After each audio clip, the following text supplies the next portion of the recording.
Hello and welcome back everybody to the Food Build Factory, where today we're going to take a look at the lab accident. That's going to be a melee character, and to be more precise we're going to play a gladiator, meaning a one-handed melee character.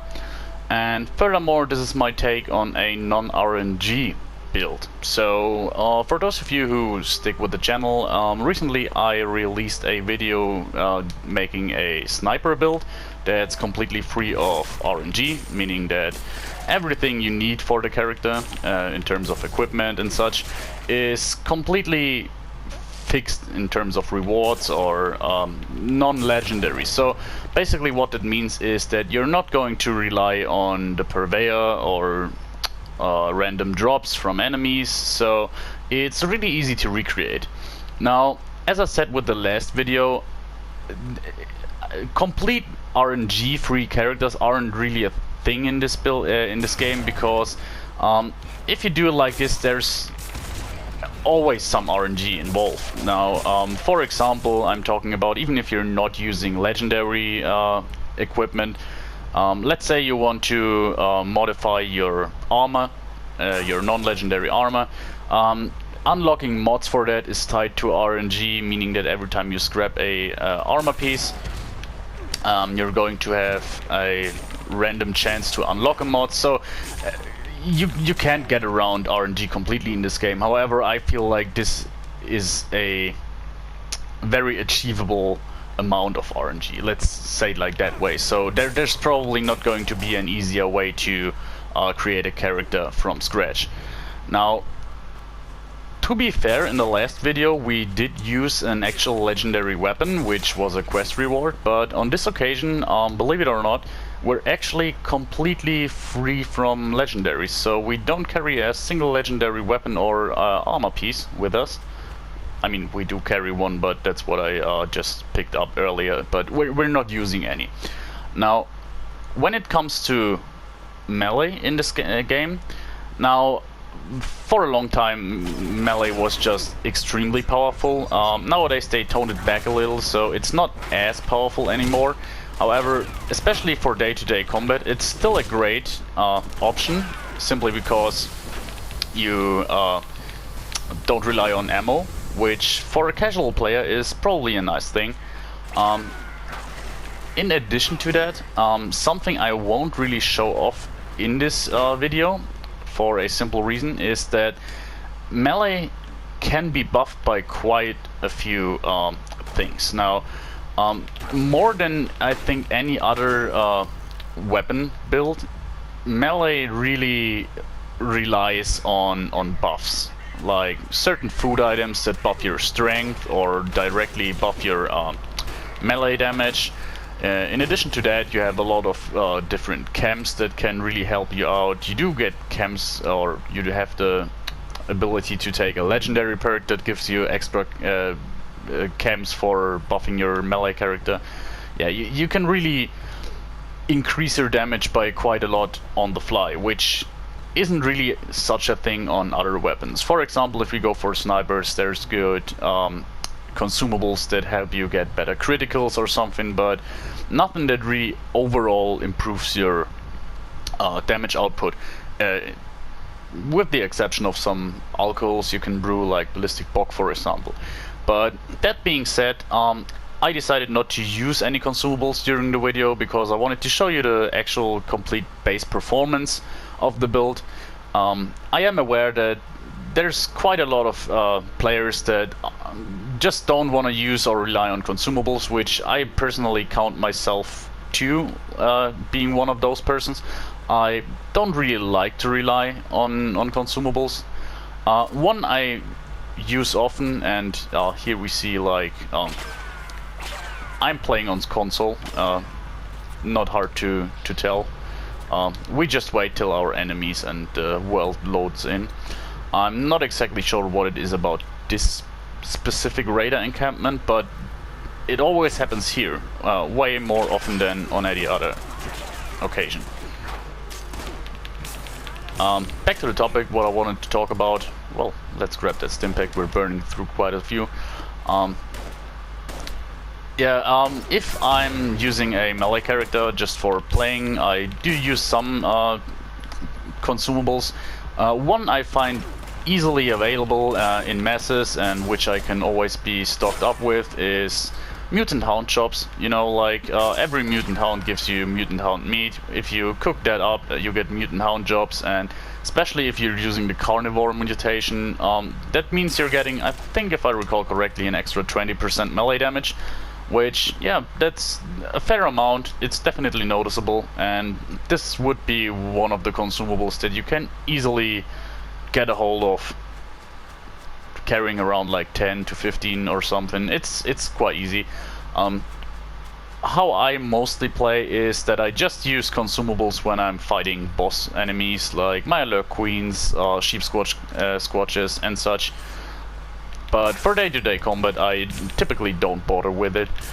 And well, I think it's about time to talk a bit more about the build itself. Now, you had some time to watch me play with it. It's pretty straightforward. What you want to do, actually you want to do that with every melee character I guess, is you really want to use power attacks quite often. Okay, here, I thought there was an enemy, but yeah, must be wrong. You want to use power attacks quite often. For those of you who don't know, I guess everyone knows, but if you're sprinting, your attack is automatically a power attack. And well, yeah, you just need to see, like, for example, on this occasion, yeah, one power attack would hit him, but 2 standard attacks are enough too, so no reason to bother too much. But especially when it comes to super mutants and such, you definitely want to use power attacks more often. You do have quite a lot of AP in order to use power attacks, so that shouldn't be a problem too. And what this build is good at is we're actually using adrenaline for once, meaning that as fights go on, you definitely gain more damage overall, which is always nice, meaning that sometimes you run into enemies that, yeah, on the first try or the first 2 enemies you still need 2 to 3 attacks, but yeah, as the fight goes on you might be able to one-shot or one-hit, in this case, enemies like super mutants, for example. Now, I'm going to show off a fight against some super mutants in Huntersville, and the most notable thing about this build is that when you fight melee, your biggest problem is that unless you're using stealth, which is always a good idea, but I decided not to go for stealth with every single of my non-RNG characters because it's just a complete different playstyle, and I get that, for example, if you want to play a shotgunner, you don't want to play stealth, even though it might be the best idea in order to get damage. So I decided to go with my non-RNG builds, go with a playstyle that I feel fitting for it. I mean, obviously you can go for a stealth melee character too, but I guess people that want to play as melee primarily want to be this upfront and personal guys that just want to go in, whack some shit, and yeah, kill stuff and move on. So therefore I went with this here weapon. Now, I haven't really tried it, but the plasma cutter isn't completely silent, so doing a stealth character with it would be, yeah, it would be hard, let's say that way. You can possibly get away with it, but most certainly only with good equipment, meaning like some chameleon pieces and such. Then you could definitely get away with it, but unlikely you're going to be able to fully stealth the game with just non-legendary equipment. Now, what I gotta say about the weapon is that it's actually, I do like it a lot. It's a great weapon, great addition to the game. I'm using a completely unmodified version, non-legendary version, which I guess is still, I don't even think it's a bad idea. If I had the plans unlocked, I would probably go for a cryo blade with this character here, for the simple reason that if you're fighting boss enemies, you can slow them down, which, especially with a melee character, I guess would be a great help. But as for now, we're just using the plain and standard plasma barrel. I think in terms of damage, there shouldn't be a lot of improvement using one of the modifications. I even heard that, or seen a video talking about it, and as it seems some of the modifications are outright worse. For example, the flaming attachment. But yeah, as you can see, we're not struggling with damage, and keep in mind we're using a completely non-legendary version. Getting legendary versions is quite hard. You need to play daily ops in order to unlock the plans, and then you can have a random chance to get a legendary version from the Purveyor, the legendary mole miner that gives you the legendary weapons. I guess if you're getting hands on an anti-armor swing speed version, furious swing speed, if you're fine with using such a build, a bloodied or a junkie swing speed obviously would be great, but overall instigating would be nice for mobs like what I show off in the video here. So, however, I think even the base version of the weapon is works quite well. And another thing to note about the build, this could be kind of off-putting for newcomers.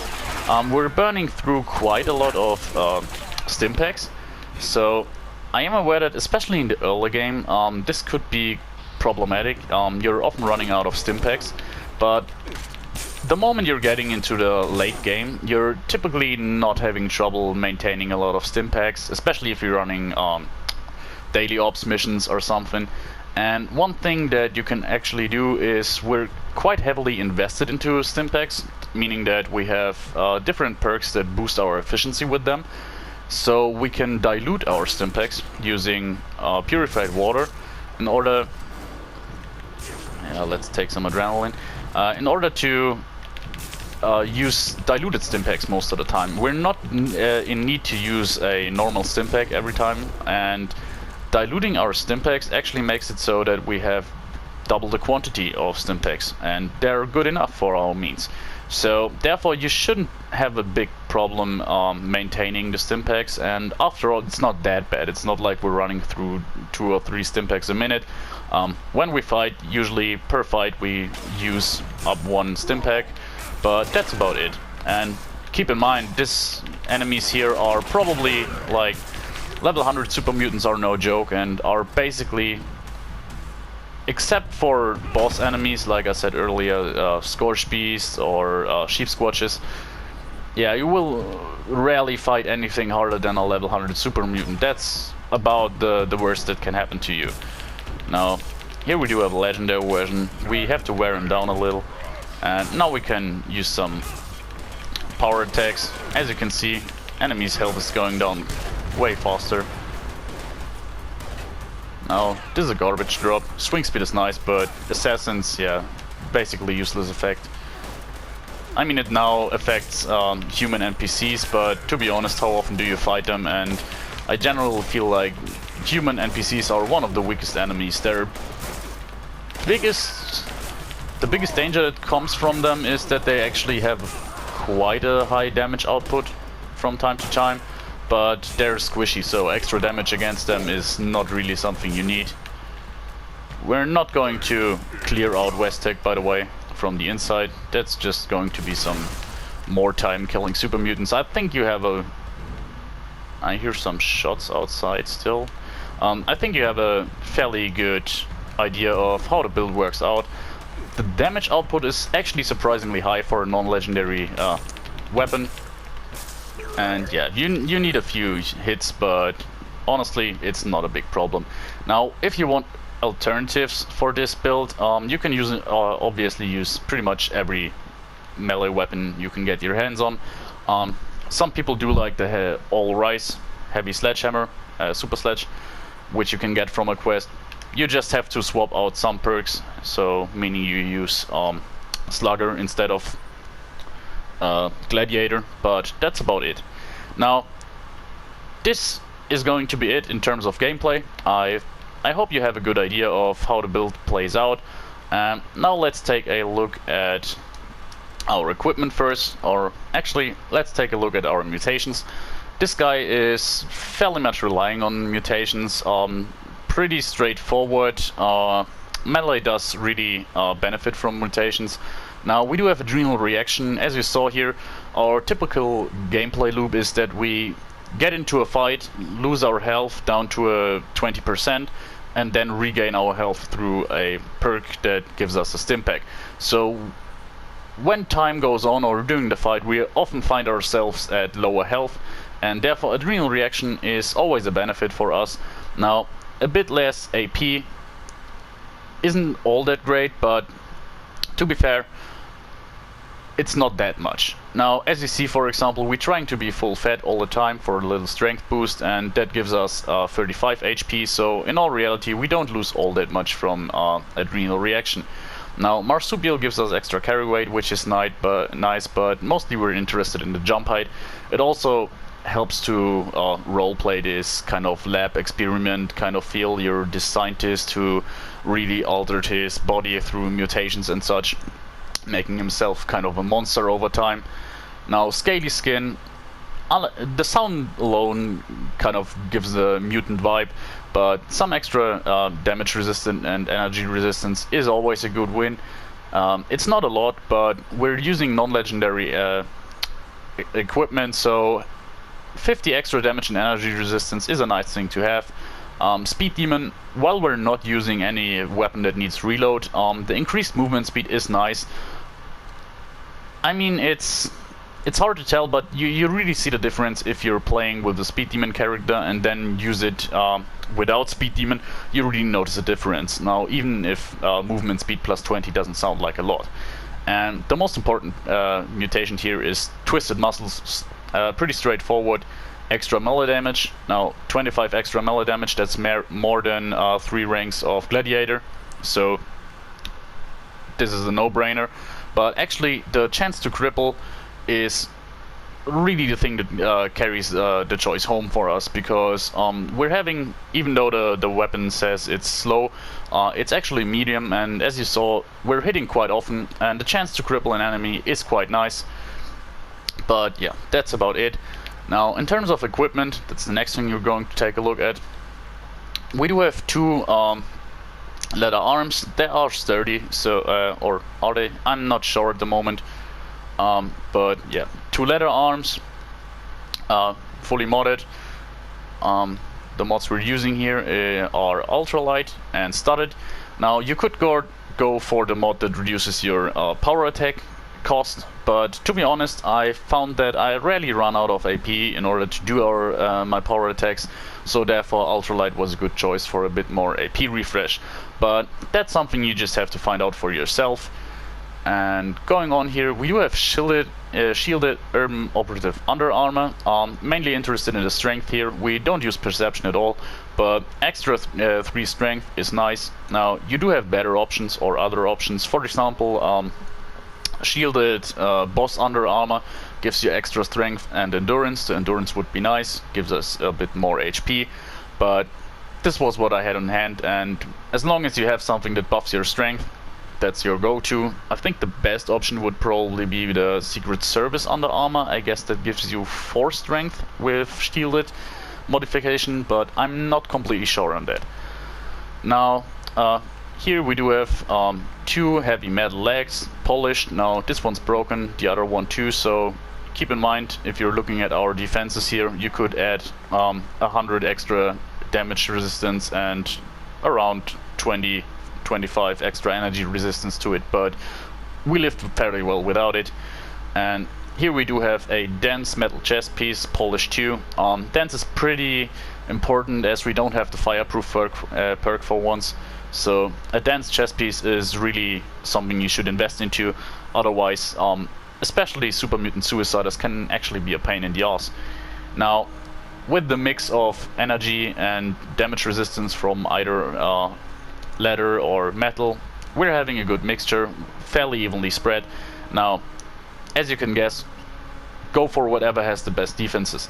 Now, we're not having any particular choices here. Now, you can just go for the best armor pieces you can find, and in the late game, now, you do have a good choice would be bolstering, in my opinion, simply because we're getting down our health all the time, and once we're at 20%, you do get the pushback to our full health. So bolstering would be nice just in order to cushion your HP drop a little if you're getting into tough situations, so your auto stim perk has a bit more time to react.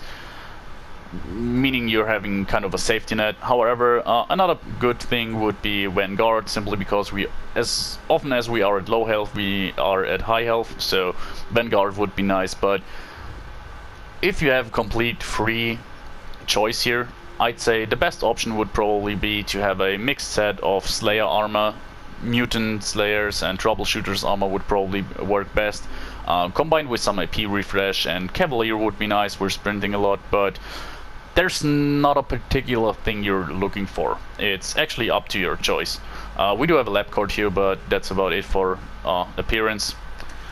Our weapon, as promised, this here is the Plasma Cutter. If you don't know, just play through the new questline that was added with the Brotherhood of Steel update, the Steel Dawn, and there's no way you can miss it. Just if you're playing that questline, you can get it.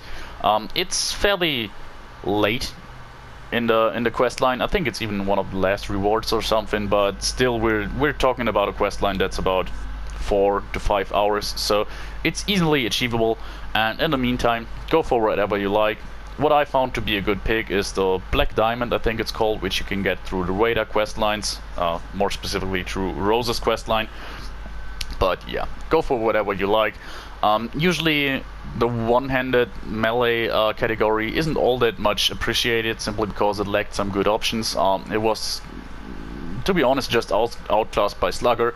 But if you center your build around the Plasma Cutter, I think you're in a very good place. I do really like the weapon. The sound design is great, and obviously the visuals are kind of cool, especially if you're going into first person play with it.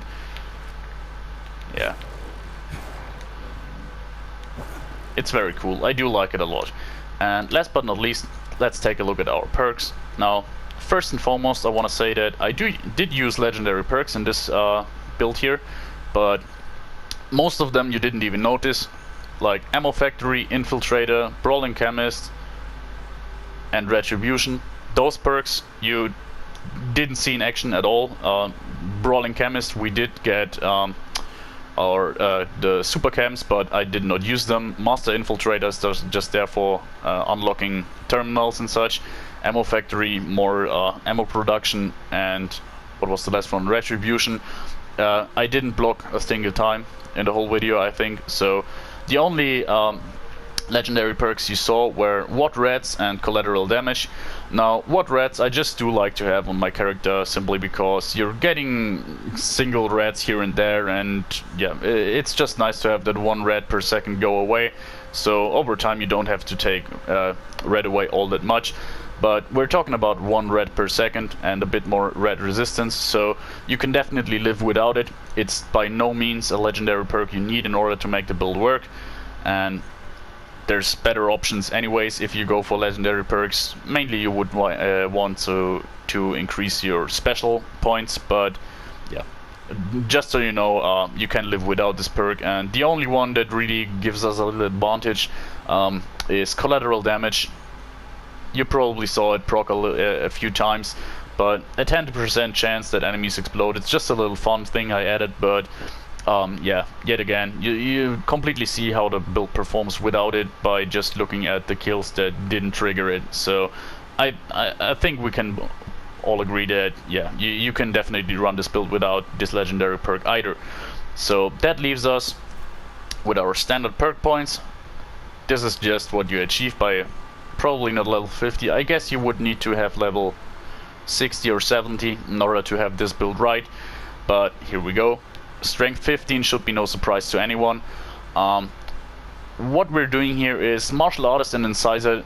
There should be no melee build without these two. Maybe you could live without Martial Artist on a stealth character that doesn't need a swing speed or anything, but yeah, Martial Artist and Incisor are just usually no-brainer picks for for melee characters. And what I did for the longest time is I always filled the other 3 points here, 9 points, with all 3 ranks of either Gladiator, Slugger, or Gladiator or Slugger. However, on this occasion I felt like Blocker was a better pick here. it really helps. You're always into close range, and if you're fighting ghouls, for example, or Yagwai or something, this 45% less damage from your opponents really helps you more than another 20% damage. That being said, there would be a better combination here if you go for rank 2 of each Expert Gladiator, Gladiator and Master Gladiator. That would leave you with, I think, 10% more damage overall than my combination that I have here. Thing is, I didn't want to spend 6 level ups just to get those this combination, or 4 level ups, sorry. No, 6 was right. So keep in mind, if you're recreating the build, use rank 2 of Expert Gladiator, rank 2 of Gladiator and rank 2 of Master Gladiator. That will give you more damage, because the first rank of each of those cards give you 10% extra instead of 5, which you get with second and third rank. So having the first ranks of each category and then another 5 on every category on top leads you with another 10% instead of this here 40% extra. But that's nitpicky, that's just a few points of damage here and there, so don't worry if you just have access to those cards here. Now onto Perception, there's actually nothing we need here. Rank 1 of Glow Sight would probably be a better fit. I mean, Concentrated Fire we do need for nothing at all. It's just feel whatever you want here. Butcher's Bounty could be a nice pick, but yeah, most likely if you want some damage increase, use Glow Sight. So if you're fighting glowing ghouls or something, you get a little benefit, but Perception is really nothing you have to care about on this character. Onto Endurance, we're fairly low with 7 for a primarily melee character, but the combination of Life Giver and Adamantium Skeleton makes us quite tanky too. So Life Giver gives us extra maximum health. So as you can see here, 45 to our maximum health. That's pretty much exactly what debuffs we're getting from Adrenal Reaction. So we're basically back to a standard 7 endurance, more or less. 6 to be precise, because we're losing 5 through Adrenal Reaction. But nevertheless, this perk here, Adamantium Skeleton, is very important because it completely reduces the chance to get crippled.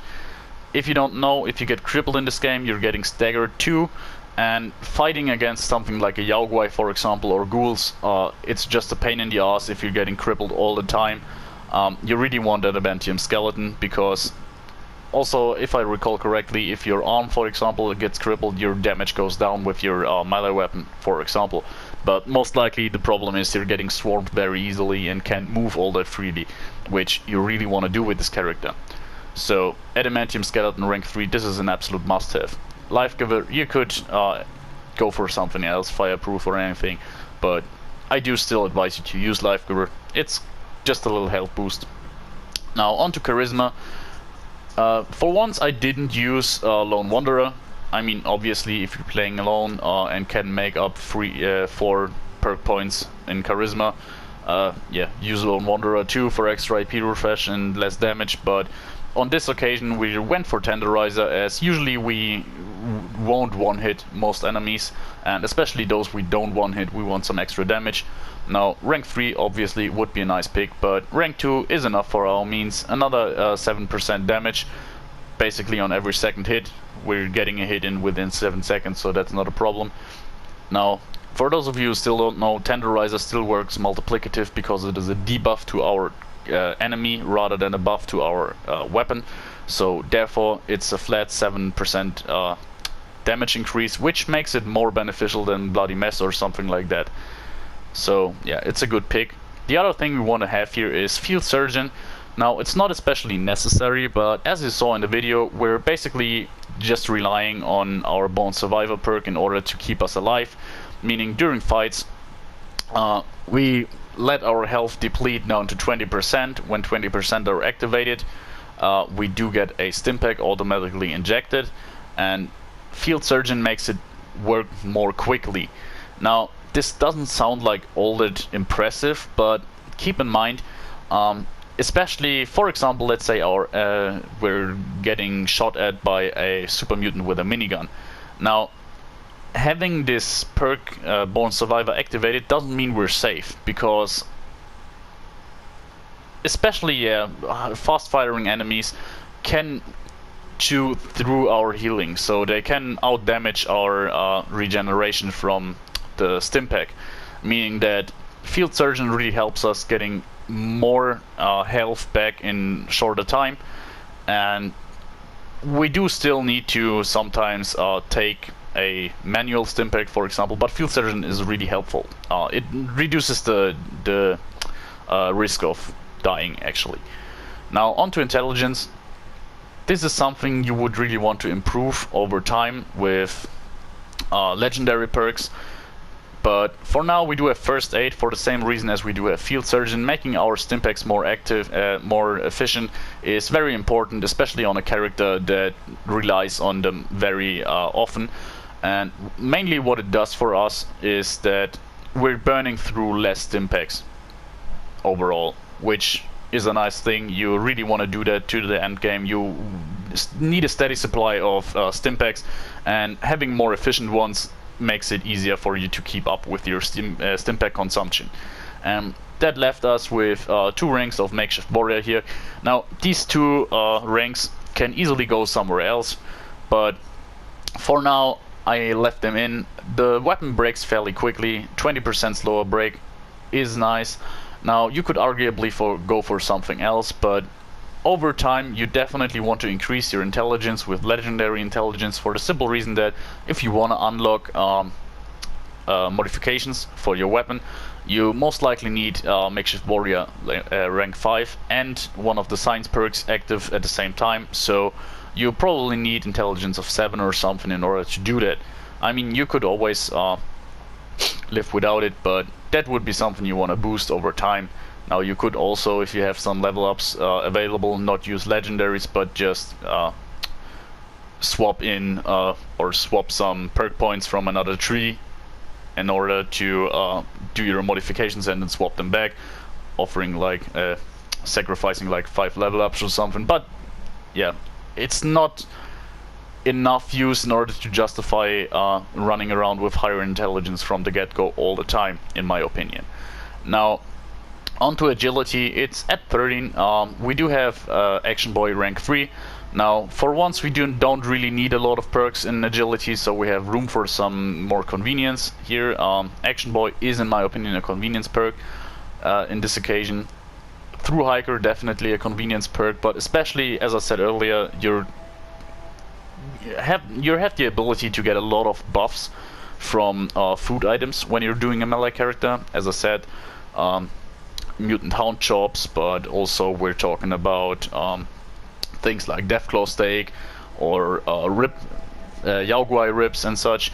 So with Through Hiker you can carry more of them, which is always nice, but feel free to take whatever you like here. You could also increase your adrenaline, but yeah, that's neither here nor there. Now we do have rank 1 of Born Survivor.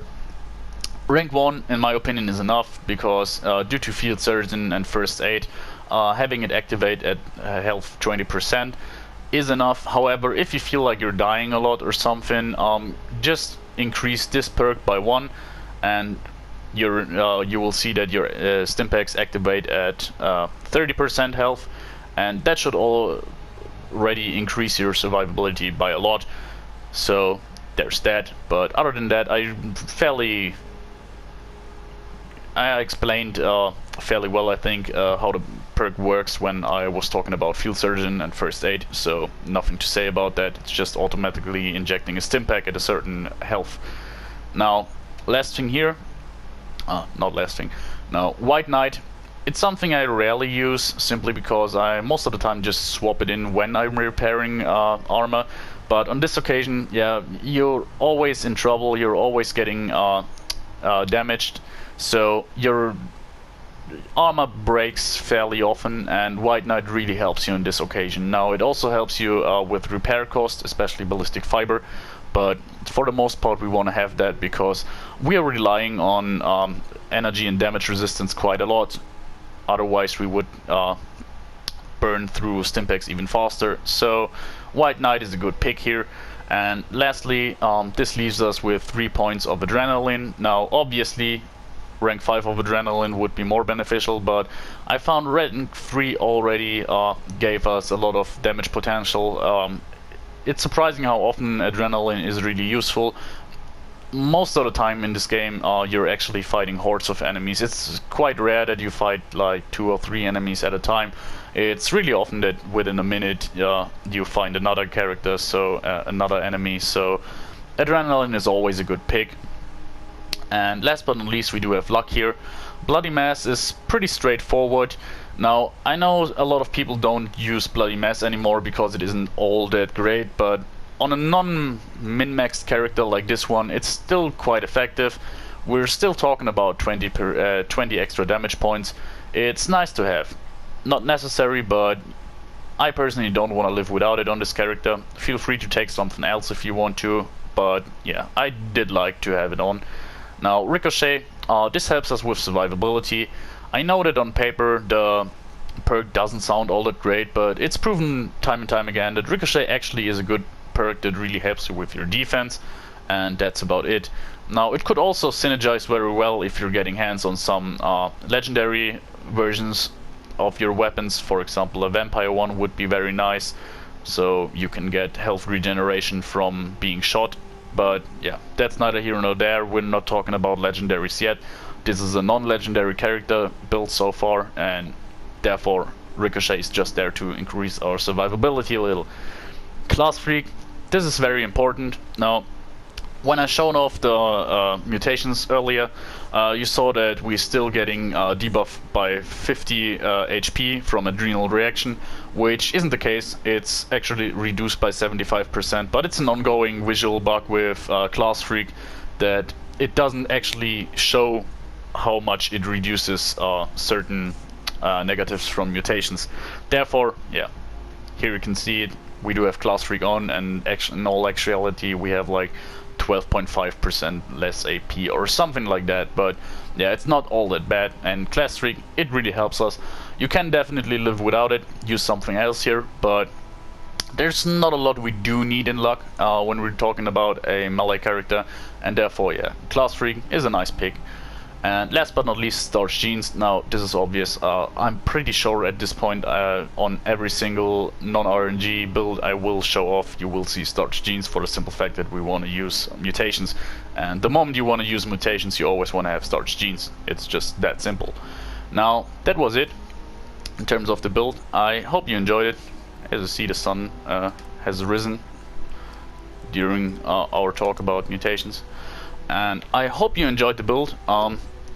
I am aware that obviously, yeah, I'm a very small channel, so if you find out someone has struggled with maybe putting a character together or something, you can always direct them to my channel. That would be a great help. Otherwise, thanks for sticking with me through all the time. Now, I'm very thankful for every single one of you who still watches these videos, and I hope you did enjoy the video. If you're having a particular build you want to see next, like for example a shotgunner or something, let me know in the comments or something. Otherwise, I always work on something. Probably next thing I'm going to show off is a shotgunner or a gunslinger. But yeah, we're slowly going to finish our non-RNG series, and then we're going to go back to more silly or wacky kind of characters. So if you'd missed those though, just let me know and maybe I will do one in the meantime. But as for now, that's it. See you guys. Bye.